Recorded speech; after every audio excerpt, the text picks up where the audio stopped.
Hello student, welcome to my channel sunset academy. আজকে আমরা ইতিহাস থেকে একটা সুন্দর টপিক করব, যার নাম হচ্ছে ভারতীয় সমাজ ও সংস্কৃতি। এই ভারতীয় সমাজ এবং সংস্কৃতি থেকে অনেক বিশেষ ধরনের মনীষী বা বিশেষজ্ঞদের আমরা দেখতে পাবো।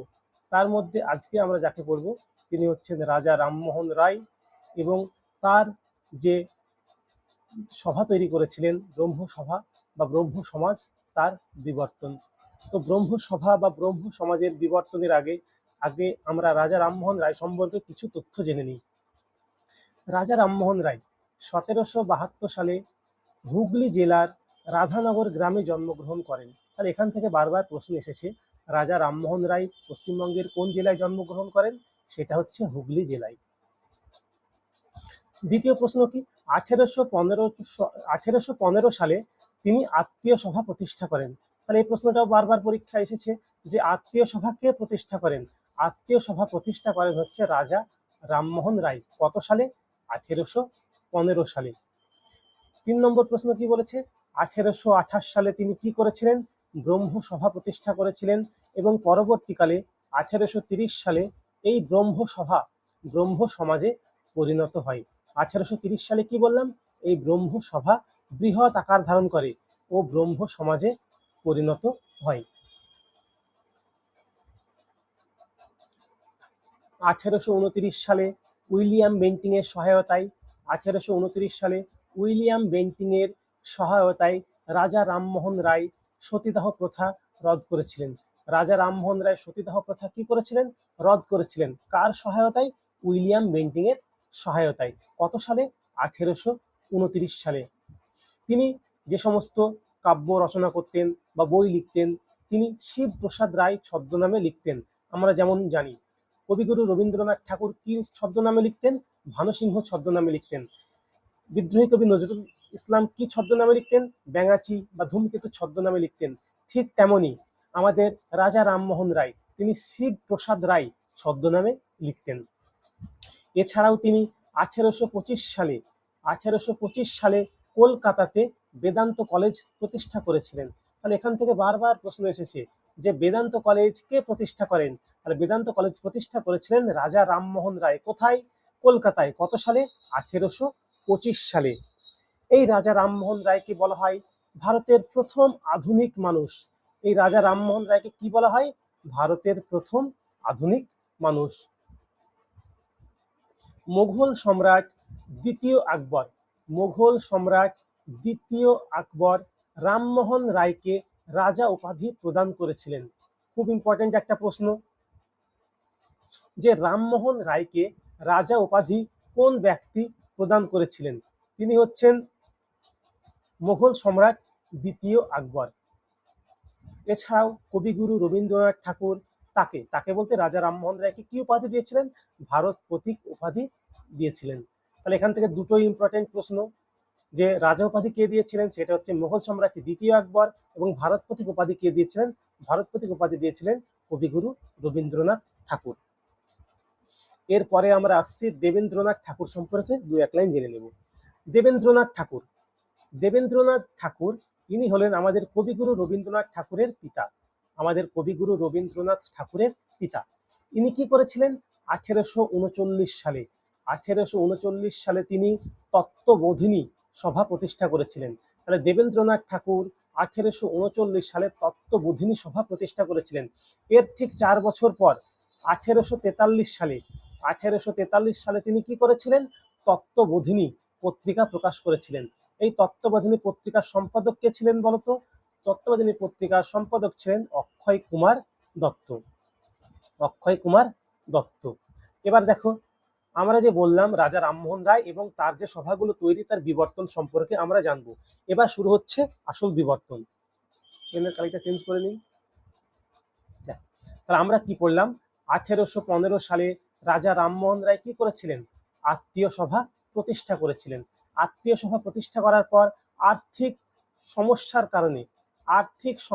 কারণে 1819 সালে এই সভা বন্ধ হয়ে যায়।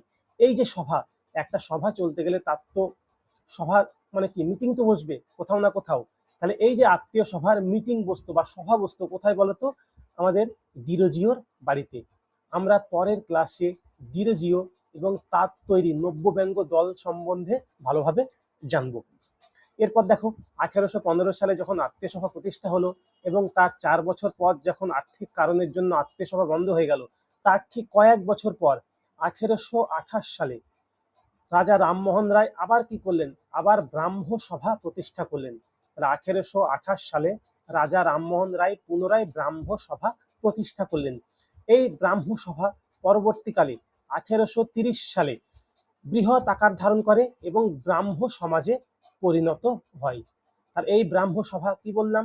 1828 সালে তৈরি হলেও 1830 সালে বৃহৎ আকার ধারণ করে এবং ব্রাহ্ম সমাজে পরিণত হয়। এর পরবর্তী সময় 1830 সালেই রাজা রামমোহন রায় আর্থিক সহায়তার উদ্দেশ্যে লন্ডনে যান। তার আর্থিক সহায়তা বলতে কি? তখনকার সময় যে সমস্ত মুঘল সম্রাট বা রাজারা ছিলেন তাদেরকে ইংল্যান্ড থেকে বা ইংরেজরা পেনশন দিতেন। এই পেনশনের জন্য প্রথমত কি পেনশনের জন্য, আর দ্বিতীয়ত একটা সভা বা সমিতি চালাতে গেলে অনেক পয়সার দরকার হয়। এই সভা বা সমিতির আর্থিক সহায়তার জন্য তিনি কোথায় গিয়েছিলেন? লন্ডনে পাড়ি দিয়েছিলেন।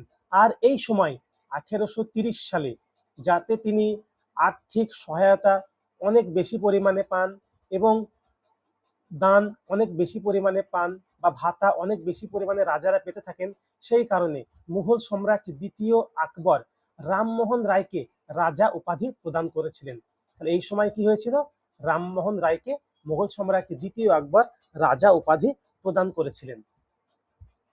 এরপর দেখো তিনি 1833 সালে ইংল্যান্ডের ব্রিস্টল শহরে, ঠিক তার 3 বছর পর তিনি 1830 সালে গেলেন এবং 1833 সালে ইংল্যান্ডের ব্রিস্টল শহরে মেনিনজাইটিস রোগে তিনি মারা যান।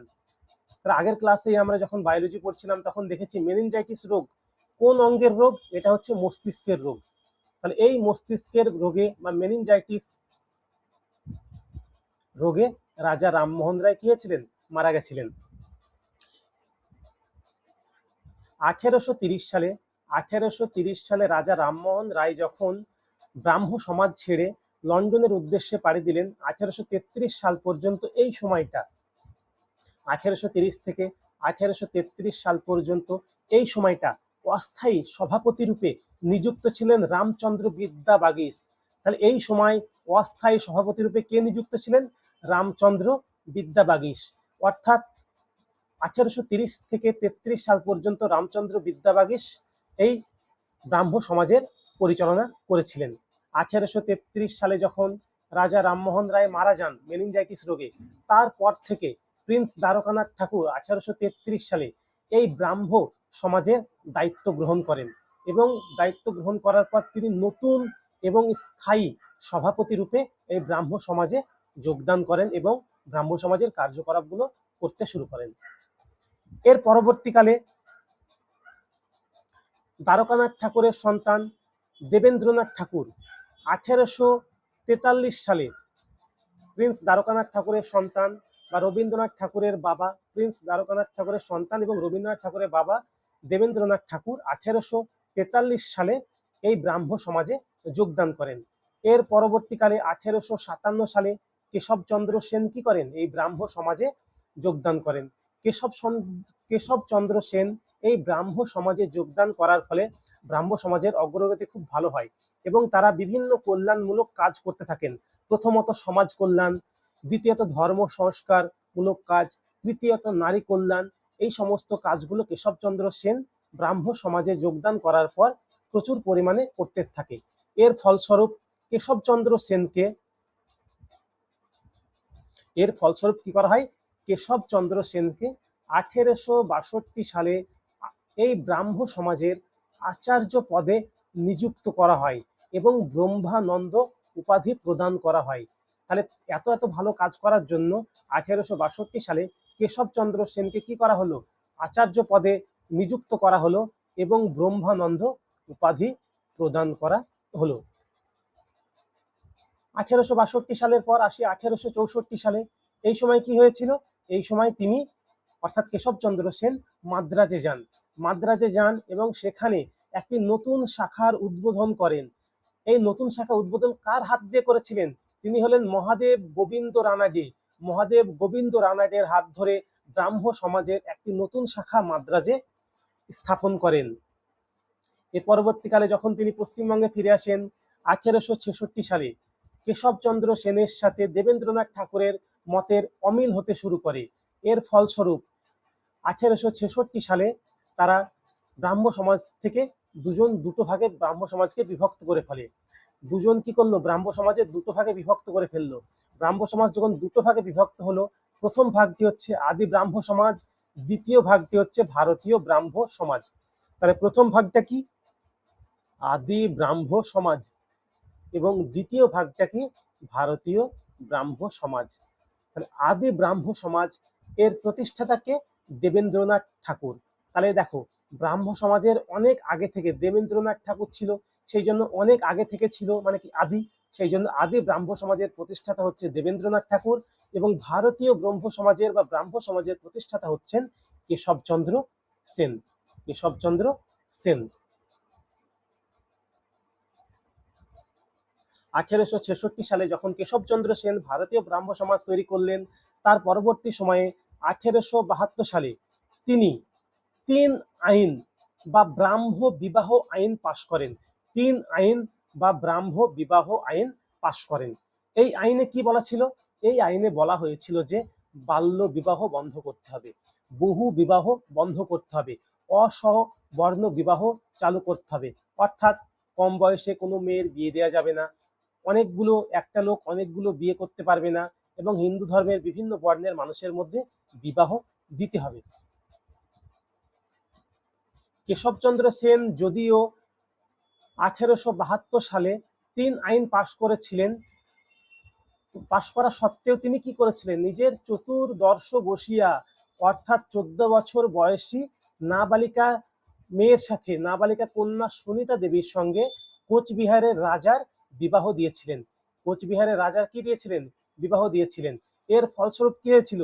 এর ফলস্বরূপ যে ভারতীয় ব্রহ্ম সমাজ যে সদস্যগণ ছিলেন তারা কেশবচন্দ্র সেনের প্রতি বিরক্ত হন, এবং পরবর্তীকালে 1878 সালে এই ভারতীয় ব্রহ্ম সমাজ ভেঙে দুটো ভাগে আবার একটা ভাগে বিভক্ত হয়ে যায়, এবং সেই ভাগটার নাম কি? সাধারণ ব্রাহ্ম সমাজ। তাহলে ভারতীয় ব্রহ্ম সমাজ 1878 সালে আবার ভেঙে গেল, এবং সেই ভাগটা কি নামে পরিচিত হলো? সাধারণ ব্রাহ্ম সমাজ। এই সাধারণ ব্রাহ্ম সমাজের প্রতিষ্ঠাতা কে ছিলেন? আনন্দমোহন বসু ও শিবনাথ শাস্ত্রী। আনন্দমোহন বসু এবং শিবনাথ শাস্ত্রী হলেন সাধারণ ব্রাহ্ম সমাজের প্রতিষ্ঠাতা। এরপর যখন ভারতীয় ব্রহ্ম সমাজ তার জনপ্রিয়তা ধীরে ধীরে লোপ পেতে শুরু করলো, তখন কেশবচন্দ্র সেন আবার কি করলেন? এই ভারতীয় ব্রাহ্ম সমাজের পরিবর্তে 1880 সালে, তাহলে 1880 সালে কেশবচন্দ্র সেন নতুন একটা সমাজ গঠন করলেন, যেটি নববিধান, নতুন মানে কি? নববিধান ব্রাহ্ম সমাজের প্রতিষ্ঠা করলেন। তাহলে এই হলো আমাদের আজকের আলোচনার টপিক। চলো একবার জিনিসটাকে আমরা ভালো করে রিকল করে নিই। তাহলে বলতো, আত্মীয় সভা কবে প্রতিষ্ঠা করা হয়েছিল? তাহলে আত্মীয় সভা প্রতিষ্ঠা করা হয়েছিল 1815 সালে। এরপর যখন এই সভা বন্ধ হয়ে যায়, 1828 সালে কি করা হয়েছিল বলতো? ব্রাহ্ম সভা প্রতিষ্ঠা করা হয়েছিল। এই ব্রাহ্ম সভা 1830 সালে বৃহৎ আকার ধারণ করে এবং ব্রাহ্ম সমাজে পরিণত হয়। 1830 সালে রাজা রামমোহন রায় লন্ডনে যান। লন্ডনে গিয়ে 1833 সালে তিনি কি হয়েছিলেন? মেনিনজাইটিস রোগে মারা যান। এরপর এর মেন দায়িত্ব, এই ব্রাহ্ম সমাজের দায়িত্ব কে পালন করতে থাকেন? প্রিন্স দ্বারকানাথ ঠাকুর, অর্থাৎ কবিগুরু রবীন্দ্রনাথ ঠাকুরের দাদু। এরপর তার সন্তান 1843 সালে দেবেন্দ্রনাথ ঠাকুর এই ব্রাহ্ম সমাজে যোগদান করে। ব্রাহ্ম সমাজে যোগদান করার পর এর ঠিক কয়েক বছর পর 1857 সালে কেশবচন্দ্র সেন এই সমাজে যোগদান করেন। কেশবচন্দ্র সেন ভালো ভালো কাজ করার জন্য 1862 সালে তিনাকে কি করা হয়? এই ব্রাহ্ম সমাজের আচার্য পদে নিযুক্ত করা হয়। এই ব্রাহ্ম সমাজের আচার্য পদে নিযুক্ত করা হয় এবং ব্রহ্মানন্দ উপাধি প্রদান করা হয়। এবং ব্রহ্মানন্দ উপাধি প্রদান করা হয়। এরপর 1864 সালে তিনি মাদ্রাজে যান এবং সেখানে মহাদেব গোবিন্দ রানাডের হাত ধরে একটি ব্রাহ্ম সমাজের শাখা তৈরি করেন। এরপর 1866 সালে যখন দেবেন্দ্রনাথ ঠাকুর এবং কেশবচন্দ্র সেনের মধ্যে মতের মিল একদম পিক পর্যায়ে পৌঁছায়, তখন ব্রাহ্ম সমাজ দুটো ভাগে ভাগ হয়ে যায়। একটা হচ্ছে আদি ব্রাহ্ম সমাজ, আর একটা কি, আর একটা হচ্ছে ভারতীয় ব্রাহ্ম সমাজ। এই ভারতীয় ব্রাহ্ম সমাজের প্রতিষ্ঠাতা হলেন কেশবচন্দ্র সেন এবং আদি ব্রাহ্ম সমাজের প্রতিষ্ঠাতা হলেন দেবেন্দ্রনাথ ঠাকুর। কেশবচন্দ্র সেন 1872 সালে কি করেছিলেন? 1872 সালে 3 আইন বা ব্রাহ্ম বিবাহ আইন পাশ করেছিলেন। এর ফলস্বরূপ কি ছিল? যে বাল্য বিবাহ বন্ধ করতে হবে, তারপরে বলছে বহু বিবাহ বন্ধ করতে হবে এবং অসবর্ণ বিবাহ চালু করতে হবে। এই 3 আইনের প্রধান ছিল এই 3টে বৈশিষ্ট্য। 1878 সালে আবার কি হলো? এই ভারতীয় ব্রাহ্ম সমাজ আবার ভেঙে ভাগ হয়ে গেল। ভারতীয় ব্রাহ্ম সমাজ ভেঙে কি ভাগে ভাগ হলো? এটা হয়ে গেল যে সাধারণ ব্রাহ্ম সমাজ। সাধারণ ব্রাহ্ম সমাজ। এই সাধারণ ব্রাহ্ম সমাজ প্রতিষ্ঠা কে করেছিলেন? আনন্দমোহন বসু, আনন্দমোহন বসু ও শিবনাথ শাস্ত্রী। আনন্দমোহন বসু ও শিবনাথ শাস্ত্রী। এর ফলে যখন দেখলো যে কেশবচন্দ্র সেন ভারতীয় ব্রাহ্ম সমাজ আর আগের মতো মর্যাদা পাচ্ছে না, তখন তিনি কি করলেন? 1880 সালে ভারতীয় ব্রাহ্ম সমাজের পরিবর্তে আবার একটা নতুন সমাজের সূচনা করলেন। সেই সমাজের নাম হচ্ছে নববিধান ব্রাহ্ম সমাজ। নববিধান ব্রাহ্ম সমাজ। চলো এবার আমরা কিছু এমসিকিউ প্রশ্ন দেখে নিই। আজকে আমাদের প্রথম প্রশ্ন হচ্ছে, রাজা রামমোহন রায় নিম্নের কোন জেলায় জন্মগ্রহণ করেছিলেন? রাজা রামমোহন রায় হাওড়া, হুগলি, পূর্ব মেদিনীপুর, উত্তর 24 পরগনা। এই 4টে অপশনের মধ্যে হুগলি জেলায় জন্মগ্রহণ করেছিলেন। হুগলি জেলার কোথায় জন্মগ্রহণ করেছিলেন? হুগলি জেলার রাধানগর নামক একটা স্থানে জন্মগ্রহণ করেছিলেন। রাধানগর নামক স্থানে জন্মগ্রহণ করেছিলেন। 2 নম্বর প্রশ্ন, আত্মীয় সভা নিম্নের কোন ব্যক্তি প্রতিষ্ঠা করেছিলেন? আত্মীয় সভা নিম্নের কোন ব্যক্তি প্রতিষ্ঠা করেছিলেন? রাজা রামমোহন রায়, কেশবচন্দ্র সেন, দেবেন্দ্রনাথ ঠাকুর না শিবনাথ শাস্ত্রী?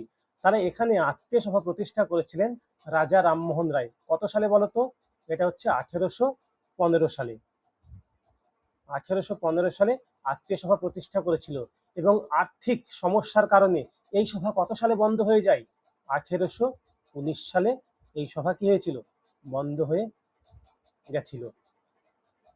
আমাদের তৃতীয় প্রশ্ন আজকের, যে রামমোহন রায়কে নিম্নের কে রাজা উপাধি প্রদান করেছিলেন? তাহলে রামমোহন রায়কে নিম্নের কে রাজা উপাধি প্রদান করেছিলেন? তাহলে একটু আগে বললাম রামমোহন রায়কে মুঘল সম্রাট দ্বিতীয় আকবর রাজা উপাধি প্রদান করেছিলেন। তাহলে মুঘল সম্রাট দ্বিতীয় আকবর অবশ্যই রাজা উপাধি প্রদান করেছিলেন। তাহলে রবীন্দ্রনাথ ঠাকুর কি উপাধি প্রদান করেছিলেন বলো? রবীন্দ্রনাথ ঠাকুর রাজা রামমোহন রায়কে ভারত পথিক উপাধি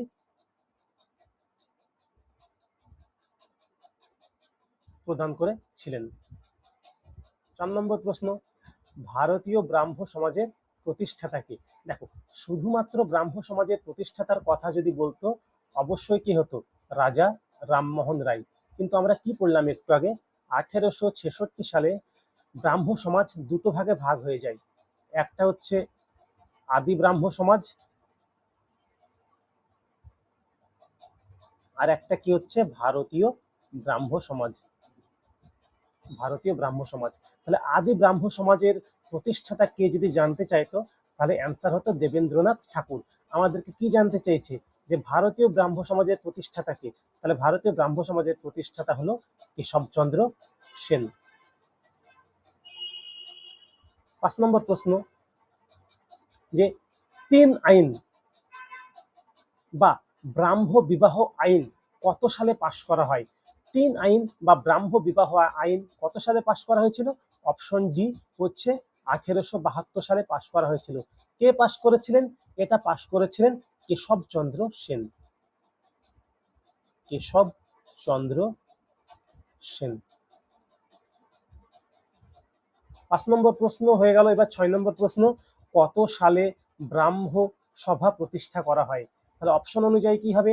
অপশন এ তে আছে 1828, তাহলে 1828 সালে ব্রাহ্ম সভা প্রতিষ্ঠা করা হয়। আর এই ব্রাহ্ম সভা পরবর্তীকালে 1830 সালে কি হয়েছিল? বৃহৎ আকার ধারণ করেছিল এবং ব্রাহ্ম সমাজে পরিণত হয়েছিল। আজকের শেষ প্রশ্ন, যে ব্রাহ্ম সভার প্রথম সচিব কে ছিলেন? দেখো, তাহলে আগের প্রশ্নে পড়লাম যে ব্রাহ্ম সভা কত সালে প্রতিষ্ঠা করা হয়? 1828 সালে। কে প্রতিষ্ঠা করেছিলেন? রাজা রামমোহন রায় প্রতিষ্ঠা করেছিলেন, হচ্ছে রাজা রামমোহন রায়। কোথায় প্রতিষ্ঠা করেছিলেন? এই যে ব্রাহ্ম সমাজ, এটা প্রতিষ্ঠিত হয়েছিল কলকাতাতে। এটা প্রতিষ্ঠা করা হয়েছিল কলকাতাতে। আর এই যে ব্রাহ্ম সভার প্রথম সচিব বা সম্পাদক হলেন অপশন সি, তারাচাঁদ চক্রবর্তী। তাহলে ব্রাহ্ম সভার প্রথম সচিব হলেন তারাচাঁদ চক্রবর্তী। এই ছিল আমাদের রাজা রামমোহন এবং ব্রাহ্ম সভার বিবর্তনের চ্যাপ্টারের পড়াশোনা। আজকের মতো এটাই শেষ। Thank you.